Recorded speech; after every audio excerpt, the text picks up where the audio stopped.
Denise, good to meet you. Hi. Thank you for Really being with nice. us. Yeah, thanks. Nice to be here. Very good. And Yeah. I wanted to ask you, what inspires you in your music and in your art at the moment? I think the most important is actually me being on the dance floor myself, Hmm. like a guest, to feel the vibe of the club and the people on the dance floor. Hmm.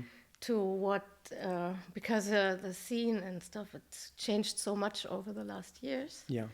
And I found it for me to super important to be a part of the other side as well, to feel the vibe of the dance floor.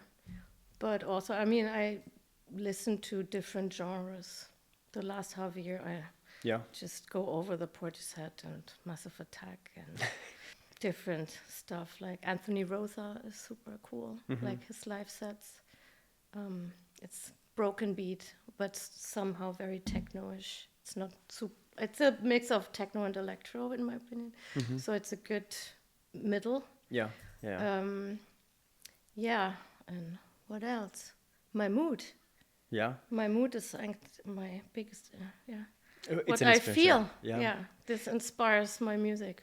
Tell me more. For example, if do you have particular moods or states that inspire your music? For example, you are very angry or sad. Does that inspire you more than other moods? Yeah, I think since the last year, I'm even more channeling this into my music. I think I'm more aware of it and use it. So yeah, Yeah. that happens, and it's fun. It's actually Yeah. it's a lot of fun.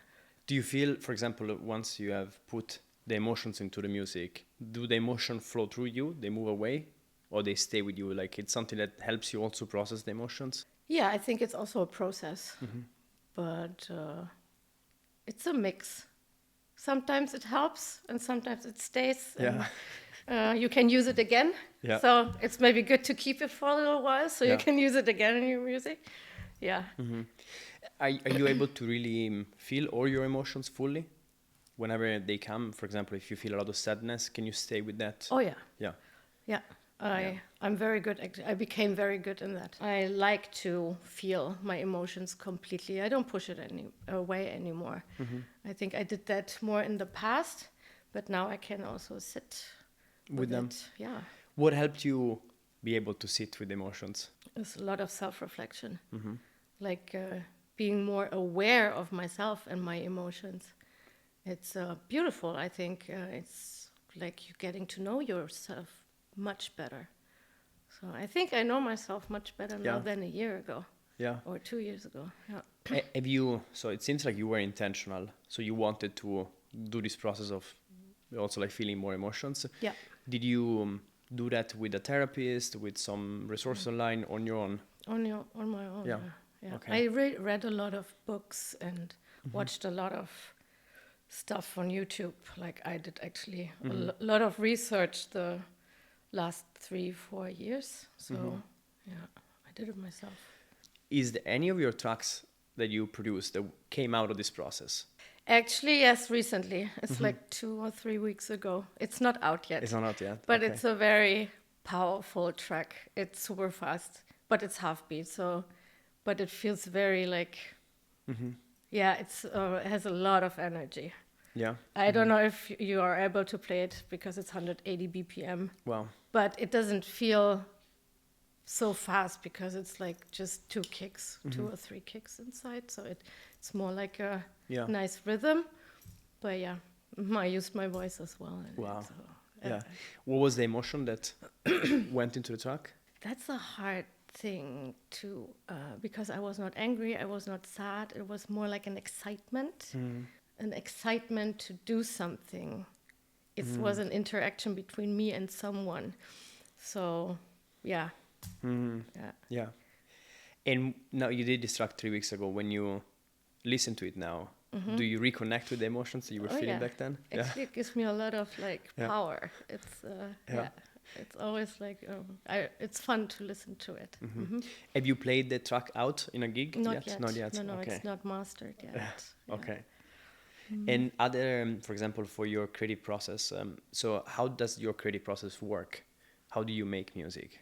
Do you try to have rituals that help you get into the space? Well, I always have a tea And in winter, I do my hot bottle to sit with me in the studio. Sometimes, I have my studio at home. I sometimes need a lot of time to get into the process. Sometimes like 4 or 5 hours until I can sit. So I do other stuff before, like cleaning, buying groceries, listening to other music. And sometimes I can just sit. It depends on the day. And I think if I have to start a new track, it takes me longer to sit in the studio. And if I'm working on something I already started, it's easier for me to sit already because there's something already done. Yeah. I just have to make more or make a mix down or something. Yeah. Do you consider yourself a fast producer? Meaning from the time you start a track to the time you finish it and you then send it to mastering? Yes and no.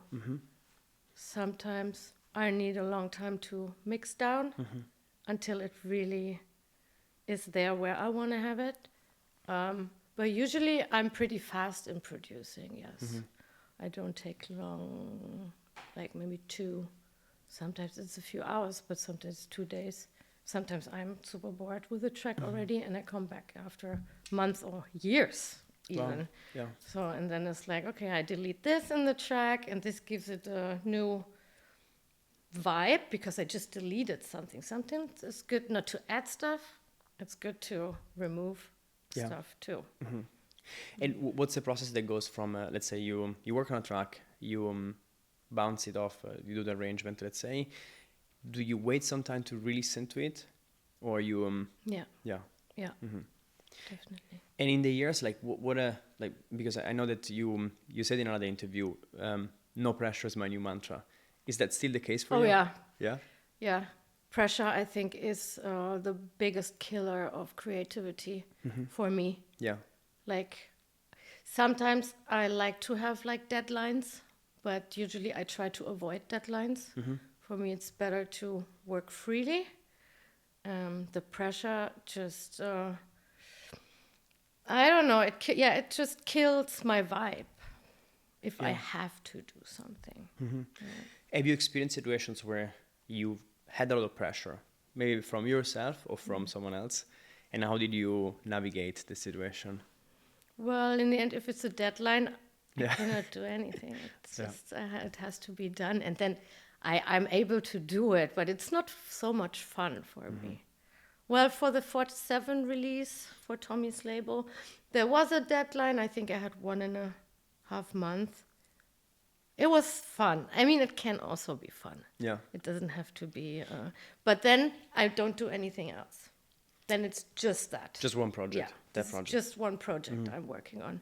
Yeah, I cannot do more stuff in one day. Like, Yeah. I do DJ set a day, but I'm not producing and do DJ set. Like, I have to separate it. Okay.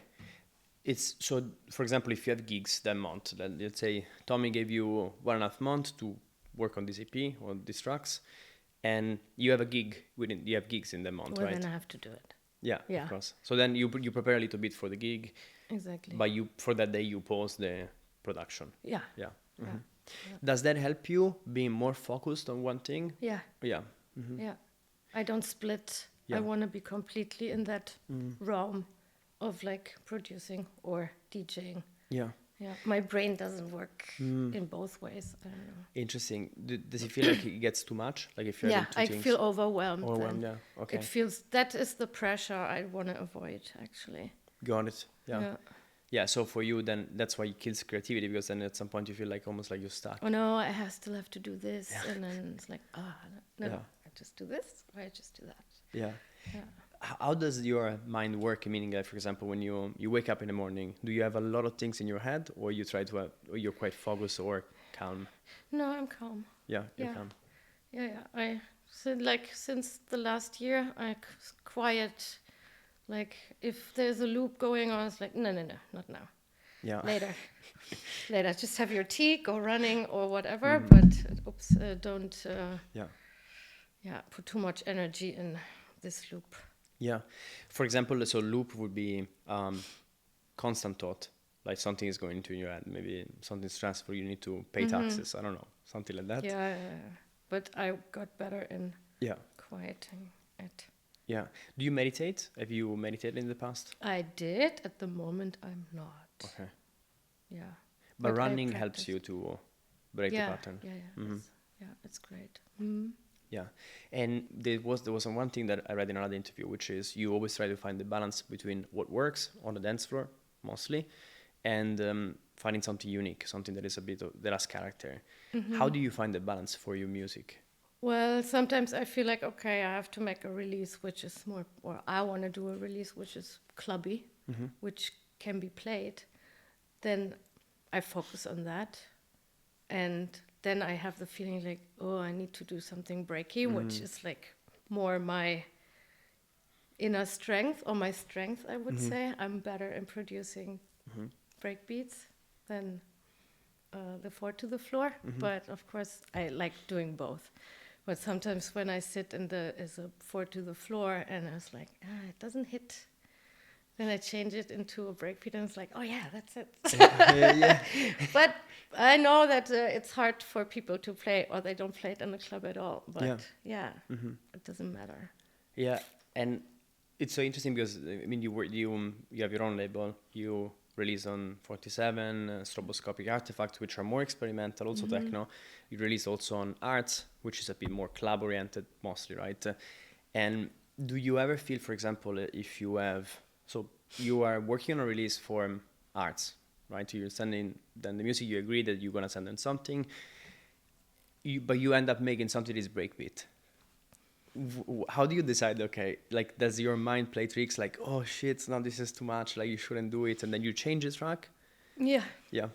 of course. If it doesn't work I mean, Arts were my first 2 EPs. I was in a completely different, I just started, actually I was more melodic. Yeah. And then I started shifting away from the melodic stuff. I want to come back to it, but I haven't found the right space to do it yet. Sure. Yeah. Your space or the platform? My space to take the time for doing this, because it's so different. Yeah, it's different to what I do at the moment. Yeah. Do you feel at the moment that you found your own sound, your Denise Rabe's sound? I think it was always there. Yeah. I'd never tried to find anything. If I like it, I like it. It's my sound, I think. If I start thinking about it, how it should sound, or what people expect, or what other people, then I'm getting away from it. But I cannot even try not to sound like me. Yeah. It just is there, Yeah. I think. Does it ever happen to you that you think, oh my God, if I do this thing, that I try to put this thing in my track, this person will not like it, this label will not like it, or the crowd will not react well to it? Maybe more if I want to produce for a label, which I haven't sent music yet. Yeah, I try to kind of find a vibe of the label. Yeah. Got it, yeah. But you seem to be quite in tune with what you like, and you're able to listen to it. And for example, if you think about other emerging producers who are on their path, they just started, what could be a suggestion for them to find their own sound, to really figure out what they like? Just do what you like. Yeah. That's it. It's actually super easy. You can find inspiration in other people's stuff, but then in the end, you have to like what you do, and not think like if Ben Klock or Marcel Detman or whoever likes it. No, you have to like it, and this is what's your handwriting. You cannot even not be you, I think. Only when you get out of the box and want to sound like this and that. I think it's a very good point. I fully agree. It's very hard for many people to actually do that, and sometimes people fall into, oh shit, if I do this, it's going to be too much for the world. Nobody will like it. Just do it. That's a creative process. Yeah. Have you, from your discography, the tracks you have released so far, did any of the tracks surprise you? Because maybe you liked it, but you were not so sure about it, and then people really liked it. Did that happen to you? That you thought it's was not going to be a success, let's Probably say? a lot. Yeah. But yeah, the new release on 30 Drops, I had this tracks laying around for a while, and I waited for the right moment to release it. And that was also last year, where they asked me, "You want to be a part of the 10 years?" It's like, yeah. And it was a short time I had to produce stuff, and I was not in the right place to produce. I was just like, guys, I can't at the moment. I have a block. And then I was like, okay, I think now is the time to take these tracks. And they liked it, so I was like, okay, here. Perfect. Yeah. Yeah. So they saw the light. It's also super breaky and with vocals and stuff. So I thought like maybe I was not sure how people respond to this record actually, but I think it was actually pretty good. Yeah. Something different too. Yeah. It's interesting. And did the opposite happen to you? That you liked a track so much and then you sent it out and then people were like, no. No, there's just one track I really dislike. That you released? I really hate it. It was it was on a compilation. I didn't promote it so much. I think if you don't go to my Beatport and go through everything you want, hear it. And then check your pages and like there's social just page. one track. I was like, ugh, nah. What do you think made you sick of that track? What made you not like it so Too much? hectic. Too hectic? Too hectic. Too many elements or? Yeah, too much. Yeah. Yeah. Have you considered taking that down or no? No. No, it belongs to me too. Yeah. It's fine. Do you re-listen to a lot of your old tracks, for example, or do you try to not listen to them again? For example, Yeah, I after the listen. release, you do. Yeah. Yeah, you play them. Oh yeah, I do.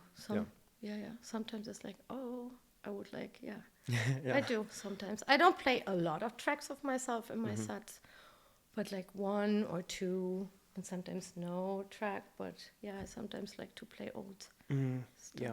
You have a good relationship also with the art you put out. I mean, aside from this track where you're like, no. It's Yeah.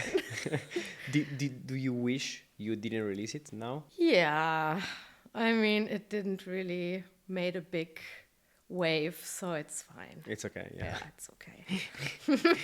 Yeah. Nobody notices too much. Yeah, exactly. Don't start looking now. I'm like, someone will dig. Yeah, no, it's okay. It won't ruin my career, I think.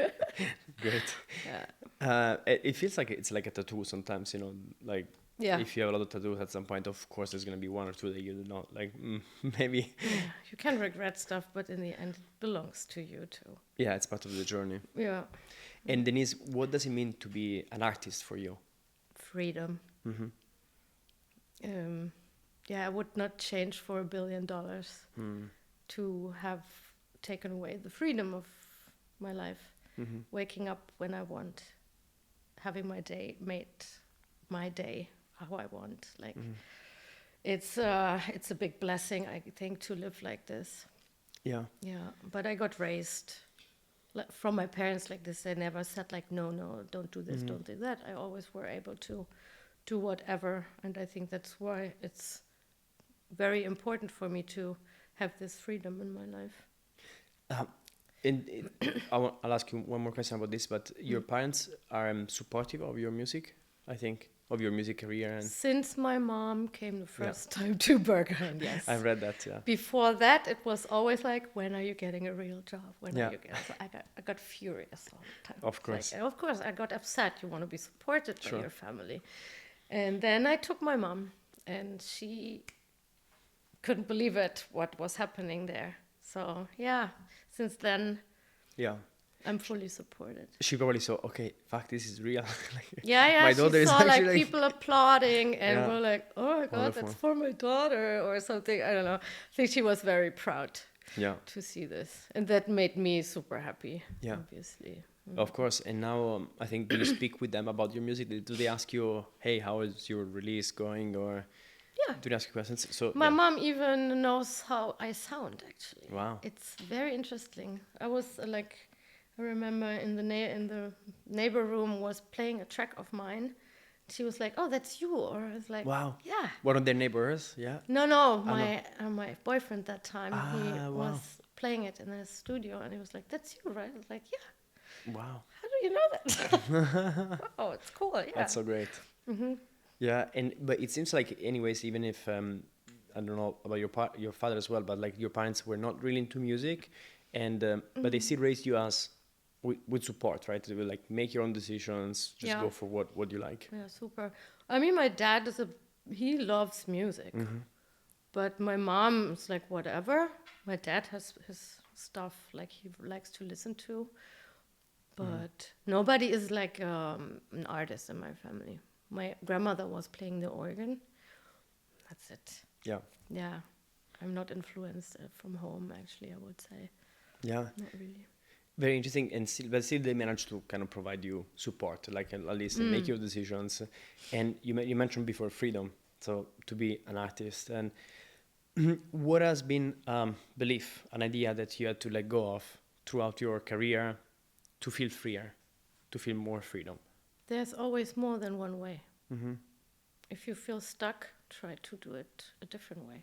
Do you remember, like, in which occasions of your life you felt that you were stuck perhaps at some point, and you were like, okay, there is more than one way?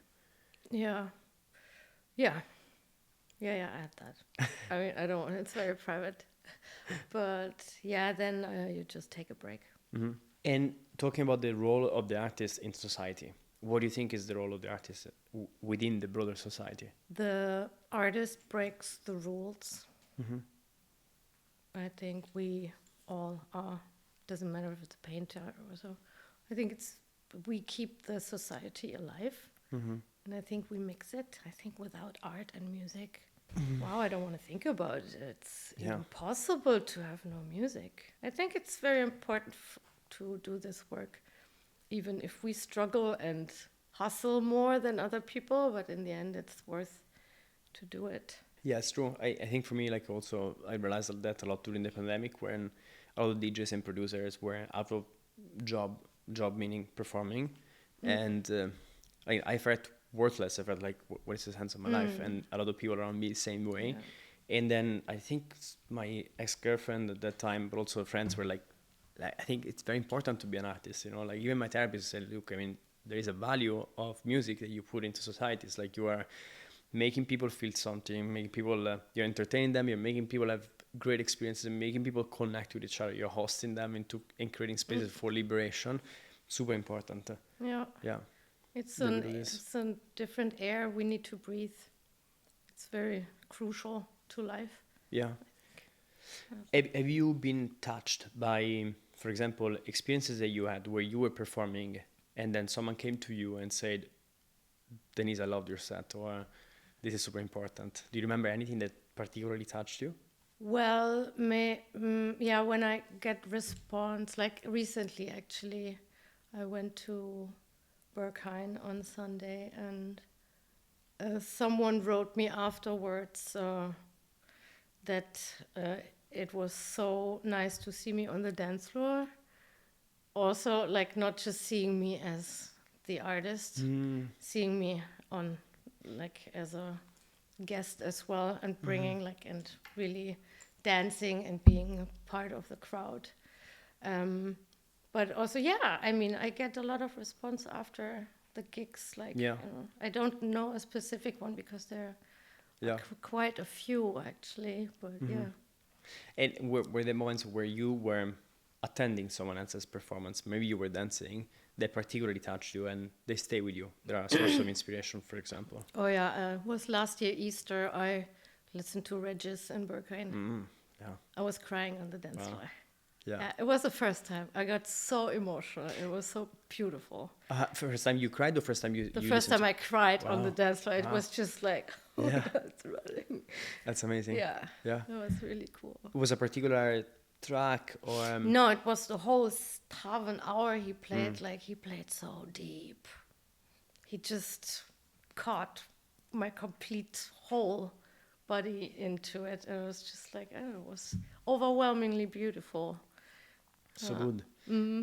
Regis, I mean, extremely interesting artist. Like, Super. yeah, and it always strikes me because it doesn't give a shit about like Exactly. it's like He just does stuff. it just does something, Yeah. and it's like it works so much. What I mean, are you've been probably following his music as well. Like, what do you think makes his music and performances special and particularly touching? I think you can feel him completely. He really, it's like completely 100% him what comes out. And that's the authenticity, which makes an artist so unique. And that's what, like, you just do what you like. Yeah. What you hear is what you, yeah. Yeah. I'm getting goosebumps as well thinking about it. And yeah, I think it's probably true, like, because he is so, he has a way to isolate himself to anything else. It's like he does this thing, he likes it so much. It's like it's part of his, it feels to me, it's an extension of his life, right? It's a journey. Yeah. I don't know him personally, but Yeah. I follow stuff. It's such an incredible character. What do you think gets in the way of artists being authentic? Meaning money, yeah, Fame. yeah, Yeah, if you do it for money and fame, then you stop being authentic, I think. yeah, You can be successful with being authentic. A lot of people like try being someone else. I mean, that works too, but I think it takes away the soul of the music. And yeah. yeah. And then yeah, because then I wonder, right, if, for example, I always had this question in my mind, which is, do you think that EDM artists plays the big shows, gets paid millions per year, right? Do you think all of them do it only for the money, or some of them just enjoy it? I think some people enjoy it. Yeah. Yeah, I don't think know so. how, but It's very hard to relate to, for but us. yeah, It's very hard, but uh, I think some people really enjoy it. That's who they are. Yeah, I actually just this morning I listened to Armand van Helden. Yeah, On Instagram, track popped up and I was like, oh yeah, I Want Your remember Soul, that. or, My. okay. Yeah, it was actually my first house party I went was with Armand van Helden in Münster with friends. Yeah, so there were like all these memories. I was like, oh, that's so cool. And then I checked on YouTube and played like a set of him, and that was in Ibiza. I was like, oh, okay. But he played all the hits. It was good for the morning, definitely. Yeah. It's happy music. Do you think Armand Van Helden is an example of probably an artist that really enjoys? But yeah, he started it. Yeah. And it's still good music. Yeah. It became super like Commercialized and popular. commercialized, but back then it was not. Yeah. I think so too. I think a lot of people say, "Oh, EDM is like all shit and commercial." I don't know. It's an opinion. I think I agree with you. Like some of them really like it. Some That's is who they cool, are. but Yeah. I don't know. And for your DJing and performances, how do you make sure you are prepared? You are in a state of flow where you can give the best of yourself. You can feel comfortable while you're performing. Being prepared well is super important for me. But also I had gigs where I just prepared for a few hours and it was still good. So, but it gives me kind of a certainty or calmness. And I have a vodka before my Vodka set. shot. So yeah, the vodka is like, okay. Go smooth. Alcohol is bad. And tell me more about the preparation. So, for example, you have in Berlin sets tend to be longer than other places in the world. 4 hour set in Berlin. Let's say, what goes into the preparation for you? I have different folders. I can go everywhere actually. So I always travel with like all options. Of course, I have like for that night, maybe I do my extra list, but still when I see this doesn't really works where I want to have them, I can still go to other folders. So I have them selected. Yeah. So you end up basically having a playlist normally for a specific set with some tracks you want to play, and then you have folders that you get tracks from for the set. Yeah. Are you one of these DJs who actually looks a lot at the dance floor to see the vibe and adjust? Yeah. Yeah, I think, I do that. And for example, has it ever happened that you had a weird situation on the dance floor or something that was like super challenging or super crazy? And how did you react? The last time I had it was, I think I was not really there. It took a while for me to get out of it. But in the end, it was good. Yeah. What happened was something else that was occupying your mind? I was too nervous. Too nervous, okay. Yeah. For the gig itself. Yeah. How do you remember, like, what was the thinking, you know, like when you were nervous, were you spacing out? I think I was too much stuck in what I wanted to, what I prepared. I think I stuck too long in this period. I should have moved out of it quicker and react better. I reacted too not fast enough, in my opinion. React to, let's say the situation was going differently than what you expected, and you were still expecting that it would be the old thought. Yeah. Happens. Yeah, it happens. What have you learned from that experience? Breathe. Yeah. Breathe and try to connect again and just like let it go. Let it go what you prepared. Fuck it. Like just let it go. Just do what you feel. That's where I was not connected to my feelings. I was more connected to it. Was more Thoughts. my When you say feelings, how do you feel something in your body? Do you feel something is like an intuition that goes it's into? the warm. It's Yeah, like yeah. when everything gets super warm and feels like home and comfortable. Yeah. Then that's the feeling I want to be in, actually, in a set. Tell me more about this because it's super interesting. And so, for example, if you think about this occasion, you managed to tune into yourself again, and then you started feeling this warmth. Do your thoughts stay there? I stop thinking. Yeah. There's no thinking anymore. There's everything naturally happening. Yeah. It's like there was one like my first closing at Berghain was at one point I was just looking at my hands and what they were doing. I was not even thinking anymore. Yeah. Just, the energy and the space, everything was perfect for me. Yeah. And that was the really like where you completely relax also. What some people call the state of flow, Yeah. right?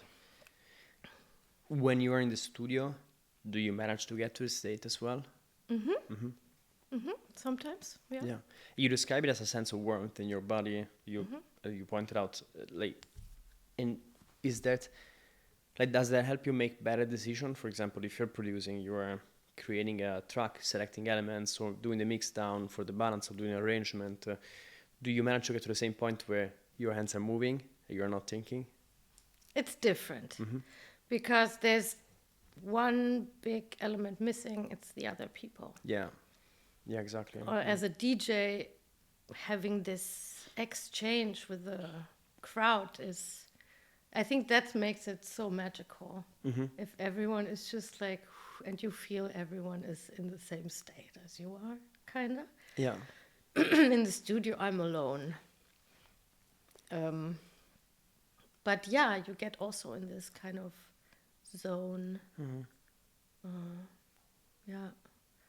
Where you just, when you stop thinking, producing music is the best. Yeah. When you go, It still can be bad when you listen to the next day, but it's still, it's about the process of creating. yeah, it's enjoyable, right? Is there ideas or emotions you want to express with your sets, for example, with your music? Depends on the night. I think it depends also who plays before and after. To keep a certain vibe or not to ruin the vibe from before. So I still want to do my own stuff, but I still try to keep the vibe of the night and not like cut it completely. Like the DJ before plays 125 and I start like with 150 or so. I mean, I don't play that fast anyway, but yeah, I try to make it enjoyable for everyone. A journey. Yeah, to journey, not only through my sets, through the night, if possible. Yeah, and so okay, yeah, and I think have you been in situations where it was very hard to actually do this because I don't know, the DJ before is playing 200 BPM. Yeah, like, last time closing, Blavan was playing before me. Yeah. It's completely different. Yeah. Yeah. Yeah. You can't. It's very hard. Yeah. Next time I would do it differently. Completely. In what way would you do it differently? Would you start differently? I would play faster. Faster to match what he was doing before and then go into your journey. Yeah, exactly. I would try to keep a little bit the vibe and then go into my flow. Yeah. Did you notice that while you were playing the set, for example, when you started, you say, oh, did you think, oh shit, I should have played faster? Or is something you think about it now looking back? That's my moment where I got stuck. Okay, that was it. That was the beginning of that set. Yeah, so you were a lot of tension. I was preparing something and then I was like, shit. Yeah. No, it's not good. Difficult. Yeah, but live and learn. Yeah, for sure. Yeah. Other learnings that you, let's say, something you've learned about life from your experience of DJing or producing and releasing on labels? What I learned in life to put it on... Or the other way, so from producing or DJing and performing, something you learned that is applicable to anything in life? Yeah, to keep calm. I mean, DJing can be very... it's very exciting and your emotions go up and down. It's a Lampenfieber, when you get very nervous before a gig. But to calm yourself in stressy situations, I think I managed to do that better in my life through it. Yeah, because the stress level is kind of high as a performing artist. Yeah, because it's live. It doesn't matter if you do music or whatever, but if you perform in front of an audience, you want to be good. Yeah. You want to deliver. You want to make everyone happy and yourself included. So, yeah. Yeah, and then the pressure is very high. So then it's something that like kind of trains you for life situations where you might feel some pressure. You're like, okay, I've done something similar. Yeah. Yeah. Yeah, Denise, you're good. It's okay. Yeah. Do you have what self-talk do you have with yourself, for example? Because you seem to be very in tune with whatever happens. You accept a lot, and you feel like you have a good self-talk with yourself. Like, yeah. I stopped talking. Yeah, no, I beating don't. Yourself up. I don't do this anymore. And if I do it in a funny way. Yeah. But I'm never like, that's shit, or no. That's the worst thing you can. And I tell this everyone. It's like, you need to stop talking back to yourself. Were you doing that before? Were you a bit more? I think more, yes. But as soon as you get aware of that you're doing it, people don't even see it, that they do it to themselves. But when you become aware of it, you can stop it. Or at least the next time it happens is like, no.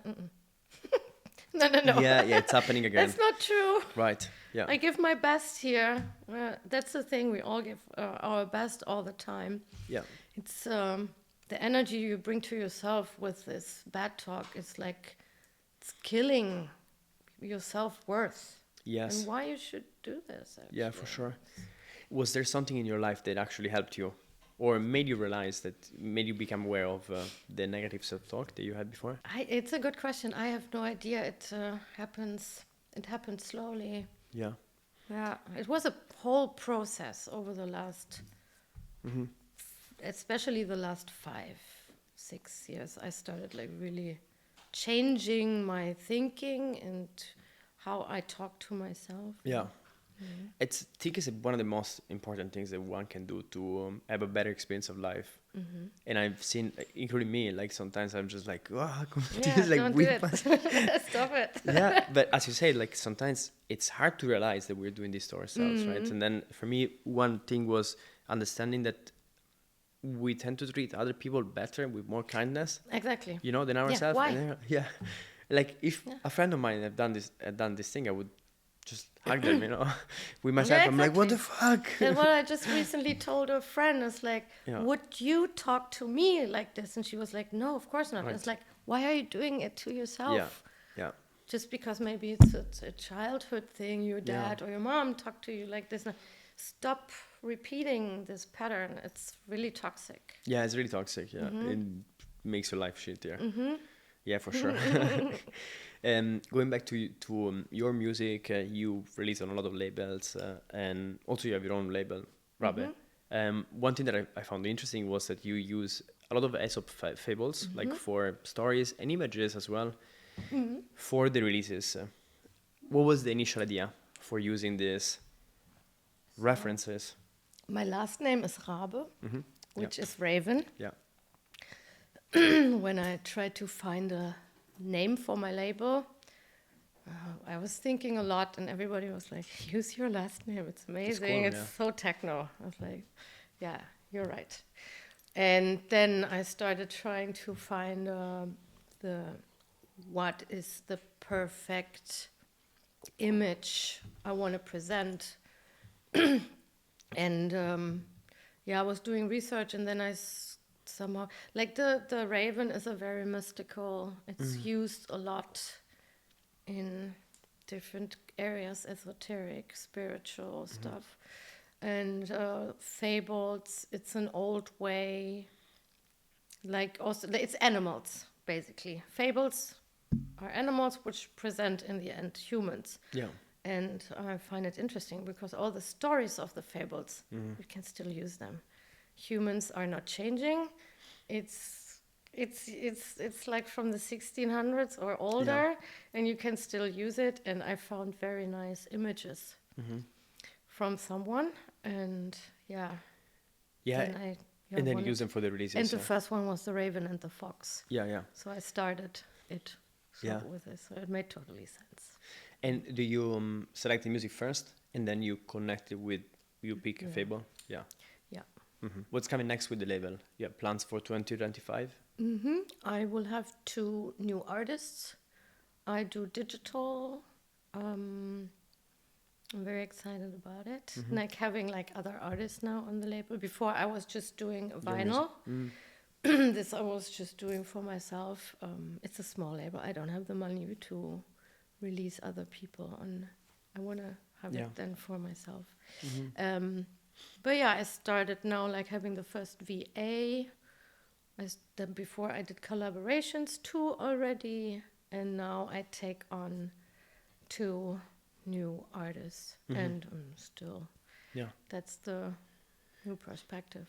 Yeah, very good. And excited to see what happens to the label. So the new releases are going to be primarily on digital, so no vinyl for now. I'm thinking about doing 1 more vinyl release this year for myself. I don't know yet what. Yeah.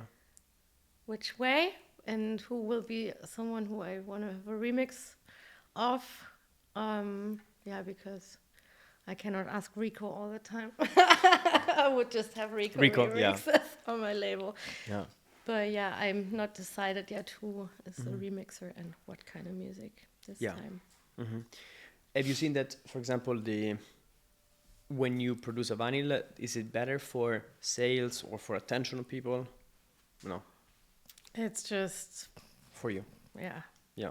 It's my heart project. I love vinyls, even if I stop playing it, but I like to have my music. Yeah. It's a... physical touch. Otherwise, it's just air. When you distribute, for example, a digital release, what do you do to promote it or to get it in front of relevant people? Digitals? Yeah. Or any release on your there's label. hate. I write myself to people who do PR, like on SoundCloud, or just I have my little box where I can just send emails to. Yeah. So for premieres, for example, or for reviews? For premieres. Yeah. And then do you have any type of email list, social media strategy or social media plan that you help? No. I just do. whatever. Yeah. Maybe I should I don't know. try it. But yeah, I don't know. I just like, oh, okay, we do this now. I don't do super much planning. Yeah. But yeah. And do you send a promo pool? For example, do you send promos? Yeah. I collected emails. So you send a promo pool, and that is for use enough. Like it works really well for you. To do sending the promo, you do everything yourself. Works fine. Yeah. And for someone who is doing the same thing, like they have their own label, they're just starting, perhaps. What's your suggestion on where they should focus their attention to get the music out? I think it's changed so much over the years too. Actually, I talked to someone last year about it, and everybody is just like, we don't know anymore what's the deal. Like, what's a good way to do it? DJs are overflowed with promos. Yeah. I myself, like, when I see my emails, like, I go to Beatport or Bandcamp. Yeah. And then I check if I have it in my emails, the music, or to Hardwax, and then I go and check if I have it in my promos, and then, but going through the promos is super overwhelming. And then like 80% is not what fits. It's not relevant. It's not relevant. It's too time consuming. How did you discover new music for yourself? So you said Beatport, Yeah, Hardwax. I go Hardwax because I always bought my vinyls. Hardwax was my shop to go to, and Beatport and Bandcamp. And talking about your career, your DJ career so far, what is a mindset that has really helped you get to where you are, or has it really helped you stay focused over the years? Consistency. Just don't give up. Just keep on going. But if you need a break and you get stuck, then take a break. But then come back to it. But I think because I stayed consistent, it's just what I love to do. Yeah. I mean, there was a period of time where I was thinking, like, do I really want to continue doing it? But then in the end, it's like, yeah, what else? Yeah. I mean, I have a side job, which makes me super happy too, but the music is so important for me. I just cannot think not doing it. Yeah. Yeah, completely understand it. And the side job allows you to have enough energy and mental space. I think this brought me to my mental, like, fully. It brought me out of the bubble. It's so for me, like, really why didn't I do this before? Just being focused on that one thing, and now having the other thing, it helped me actually enjoy it more again. Yeah. Be more free. It brought me more freedom. Yeah, I think it makes a lot of sense. And have you ever received a piece of advice that for you was really important and worked well for someone else, obviously? Probably many. But one thing is, it's a very simple one, like the number. Let's take number 7. 4 plus 3 is 7, but also 5 plus 2. So it's like, don't just look in one way. That's right. There is thousands of ways approaching a problem, or having like an argue with someone. Like, there's more truth than one truth. There's always the other side too. So I think to not get stuck in a specific mental state or thinking, to try to see it from another perspective. Yeah, and you mentioned that before as well. Like, it seems to be very it's important for you. You mentioned, I think it's a coincidence, but you have a 5 tattooed on your finger. This is the number which appeared, or is still appearing in my life. I'm not choosing it; the number chose me. Yeah. I was the number 5 when I played football. I was 12. My first release on Arts is the number 5. I always look on house numbers 5. randomly. What else? There was more. But yeah, number 5, I see it everywhere. Yeah. Does that mean something to you when you look? Not really. It's not a lucky number per se. It's just Keeps coming. there. And I like it because it's like round and edgy. Yeah. It has The also shape is very both. nice. Yeah. Both, yeah. Yeah. Very interesting. Are you into, for example, do you think that there is an end reason that the 5 keeps happening to you? I don't know. Let's see. Yeah. Let's see. Who knows? 50 will be fantastic, I think. 5 times 10. Exactly. Yeah. What have you changed your mind on in the last 6 months?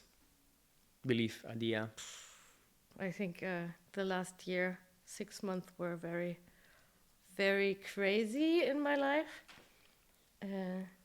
It feels like I became a completely new person. And I like it. Yeah. Yeah, I think a lot changed. Yeah. Including is the job also what you were saying before about having That a I do balance? 2 years now. Yeah, okay, so for a while. Yeah, that's a bit longer. Yeah. And is there something that people tend to get wrong about you? That it's... Probably my age. I will not ask you. I'm not 21. That's what I say. 22? No. Yeah. I think it's my age. Like, that's the most people get. Like, really? No. Yeah. It's great. Yeah. I mean, so if you are older than 21, it's great that people think you're 21. 21, exactly. Yeah, exactly. It's perfect. Yeah. And I wanted to. I love to ask this question. Are you happy in your life? Are you satisfied with what you have at the moment? Yeah. Yeah, super. What are the most important things? So if you were to be grateful about something, Of course, what I do, because it's not easy, but I love my friends. Yeah. Yes, I have such amazing people around me. I think, yeah. Are they also into music? Yeah, I mean, they all support me 100%. musicians as well, or Mostly support? not, actually. Okay. Yeah, most of them are not musicians. Yeah. Old friends from... A lot old friends, but also new friends. Like a few new people came the last year in my life. I love them equally. So, yeah, it doesn't matter. Yeah, it's great. Yeah, when you have good friends, like having good people around you, life is like 100% Once I better. start trusting you, it's cool. Yeah, we're good. Yeah. I think it's, for most people, it's the most important thing. Like you have love or like really connection and But support. I got more careful with people. Definitely. It takes a little longer, but once I trust you, To trust, yeah. then it's that's Yeah, to have you mean trust, meaning have a deep connection. Yeah. So I can be completely myself and feel comfortable around you. I can also say stuff which don't offend you. This is very important because I love talking sarcasm a lot and stuff. Like, don't take everything so serious and say, yeah.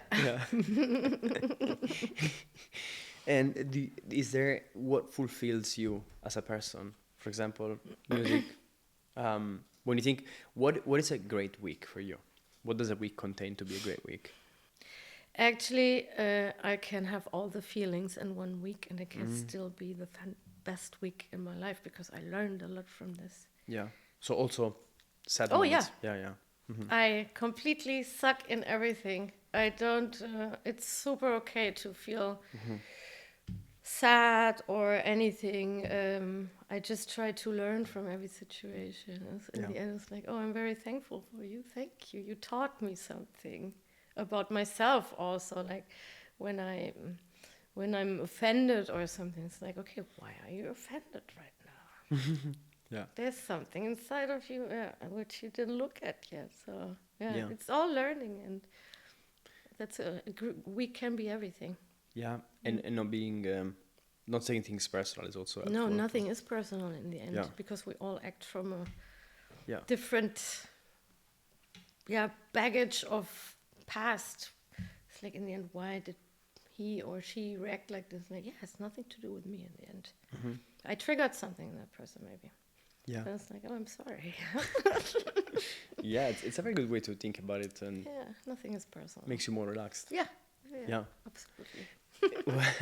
What is one thing that there's a truth about yourself that you rarely share in public? No idea, actually. Because I don't pretend to be someone else.